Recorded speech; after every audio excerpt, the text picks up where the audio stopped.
This channel does not promote any violent, harmful, or illegal activities. All content provided by this channel is meant for an educational purpose only. Mamata বন্দ্যোপাধ্যায়ের তো promoter সরকারটা তো প্রমোটারদের সরকার। ওই যে বাচ্চাকে মারবো, এবার পাবলিক খেপে গেছে, তাই অ্যারেস্ট হয়ে যাবে, দুদিন পর বেরিয়ে এসে আবার মারবে, দেখবেন ওই বাচ্চাগুলো। ভারতবর্ষে এই যে দেখতে পাচ্ছেন না যে একের পর এক এই ধরনের ঘটনা ঘটছে, তার মূল কারণ হচ্ছে বাংলাদেশের মতো দেশে সিটিজেন রেজিস্টার আছে, অর্থাৎ সেই দেশের নাগরিক কারা বাংলাদেশ জানে, আমেরিকার মতো বড় দেশ, উন্নত দেশ, তারাও জানে তাদের নাগরিক কারা, তাদের সিটিজেন রেজিস্টার আছে। কিন্তু ভারতবর্ষ স্বাধীন হওয়ার পর যেটা প্রথম প্রধানমন্ত্রীর কাজ ছিল যে ভারতবর্ষের কারা নাগরিক তার একটা খাতা তৈরি করা, যেটাকে পোশাকি ভাষায় সিটিজেন রেজিস্টার বলা হয়। সেটা ৭৫ বছরেও হয়নি। তার ফলে এই ধরনের ঘটনা বারবার ঘটছে এবং যতদিন না হবে আরো হবে।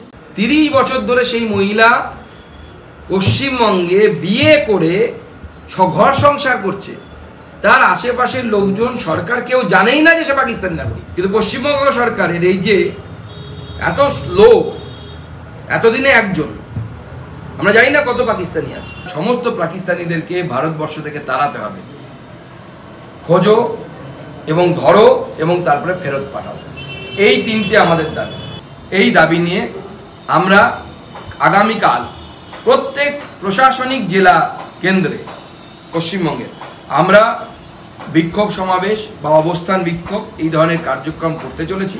কেন্দ্র রাজ্য একটা মানে মতানৈক্য থাকেই, তো এবারও কি সেটাই থাকবে নাকি এটা নিয়ে কোনো? দেখুন, প্রশ্নটা আপনি ভুল জায়গায় করছেন। প্রশ্নটা একদম সঠিক এবং গুরুত্বপূর্ণ, ন্যাশনাল সিকিউরিটির জন্য 100% এটা খুব রিলেভেন্ট কোশ্চেন। কিন্তু এই কোশ্চেনটা আপনাকে তৃণমূল নেতাদেরকে করা হবে। রাজনীতি তো রাজনীতি থাকবে, দেশ যদি না থাকে তৃণমূল নেতারা রাজনীতিটা কোথায় করবেন? মমতা বন্দ্যোপাধ্যায় কি শেষে গিয়ে গুজরাটে গিয়ে রাজনীতি করতে হবে, না অন্য কোথাও গিয়ে রাজনীতি করতে হবে? কোথায় রাজনীতি করবেন দেশ যদি না থাকে? তো সেই জন্য সীমান্ত নিয়ে মাননীয় গৃহমন্ত্রী হাউসে দাঁড়িয়ে বলেছেন, হাউসে দাঁড়িয়ে জানেন যে যদি কোনো তথ্য বলা হয় সেটা বিরোধী পক্ষ যদি মেনে না নেয়, তাহলে নিয়ম আছে বিরোধী পক্ষ থেকে দাঁড়িয়ে বলবে মাননীয় গৃহমন্ত্রী বা যে এই বলুক না কেন সেই তথ্য দেয় যে এটাকে অথেন্টিকেট করুন, অর্থাৎ এই তথ্যের সত্যতা আপনি প্রমাণ করুন। বিরোধী পক্ষ কেউ করেনি, অতএব গৃহমন্ত্রী যা বলেছে সেটা সঠিক বলেছেন।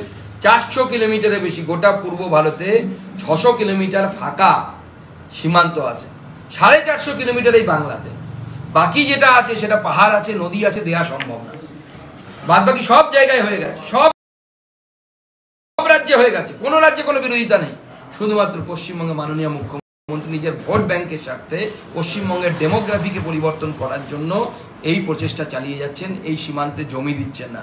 ওনার উদ্দেশ্য বাংলাদেশ থেকে এসে মুসলিম অনুপ্রবেশকারীরা তারা এখানে আসুক, ওনার ভোট ব্যাংক বাড়াক, ওনার শেখ শাহজাহান, ওনার শেখ সুফিয়ান, ওনার আরো জাহাঙ্গীর থেকে শুরু করে এরা যারা আছে, পাড়ায় পাড়ায় জাহাঙ্গীর হোক, দুয়ারে জাহাঙ্গীর প্রকল্প, দুয়ারে শেখ শাহজাহান প্রকল্প উনি সফল করতে চাইছেন।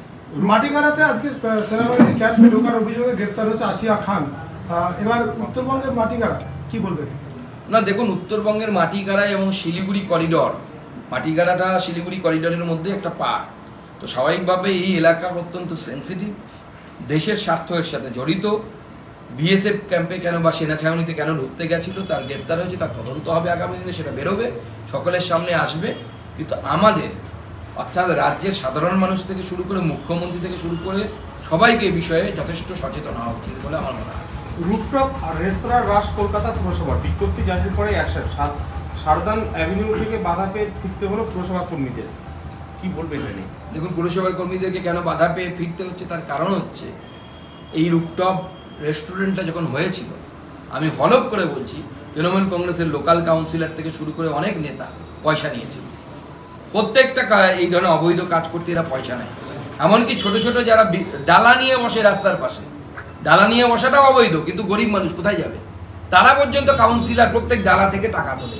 ভিখারিরও অদম হচ্ছে এই তৃণমূল কংগ্রেস। দেখুন, ভারতবর্ষে এই যে দেখতে পাচ্ছেন না যে একের পর এক এই ধরনের ঘটনা ঘটছে, তার মূল কারণ হচ্ছে বাংলাদেশের মতো দেশে সিটিজেন রেজিস্টার আছে, অর্থাৎ সেই দেশের নাগরিক কারা বাংলাদেশ জানে, আমেরিকার মতো বড় দেশ, উন্নত দেশ, তারাও জানে তাদের নাগরিক কারা, তাদের সিটিজেন রেজিস্টার আছে। কিন্তু ভারতবর্ষ স্বাধীন হওয়ার পর যেটা প্রথম প্রধানমন্ত্রীর কাজ ছিল যে ভারতবর্ষের কারা নাগরিক তার একটা খাতা তৈরি করা, যেটাকে পোশাকি ভাষায় সিটিজেন রেজিস্টার বলা হয়। সেটা 75 বছরেও হয়নি। তার ফলে এই ধরনের ঘটনা বারবার ঘটছে এবং যতদিন না হবে আরো হবে। তখন নাগরিক পঞ্জিটাও তো কেন্দ্রীয় আইনে এই রাজ্যে হয়ে যাওয়ার কথা ছিল, সেই জায়গাটা কোথায় আসলে? না, নাগরিক পঞ্জি এই ক্ষেত্রে যেটা মাথায় রাখতে হবে আপনাদেরকে, যেটা ফেডারেল স্ট্রাকচারের ক্ষেত্রে যখন সেন্সাস হয় আপনার বা নাগরিক খোঁজা মানে করা হয়, তখন তো সেটা করতে হয় কারা করে? রাজ্য সরকারি কর্মচারীরা করে। রাজ্য সরকারের মেশিনারির উপর কেন্দ্রকে ভর করতে হয়।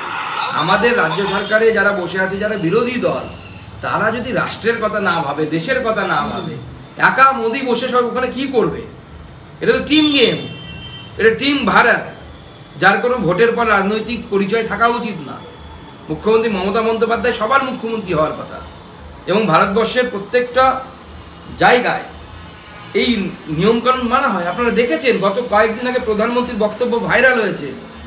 প্রধানমন্ত্রী কেরলে ভাষণ দিচ্ছেন একটি জায়গায়, মঞ্চে কেরলের মুখ্যমন্ত্রী বসে আছেন পিনারাই বিজয়ন, হার্ডকোর কমিউনিস্ট, আমাদের 180 ডিগ্রি দূরে অবস্থান করেন, কিন্তু ফেডারেল স্ট্রাকচারের জন্য সেখানে তিনি আছেন। শশী থারুর কংগ্রেসের নেতা, কংগ্রেস সিপিএম বিরোধিতা করে কেরলে, আবার ন্যাশনাল লেভেলে ইন্ডি জোটে তারা একসাথে আছে এক মঞ্চে। ওখানে উপস্থিত ছিল আমার বন্ধু জন ব্রিটাস, সিপিএম এর রাজ্যসভার সাংসদ, খুব পরিচিত মুখ কেরলে।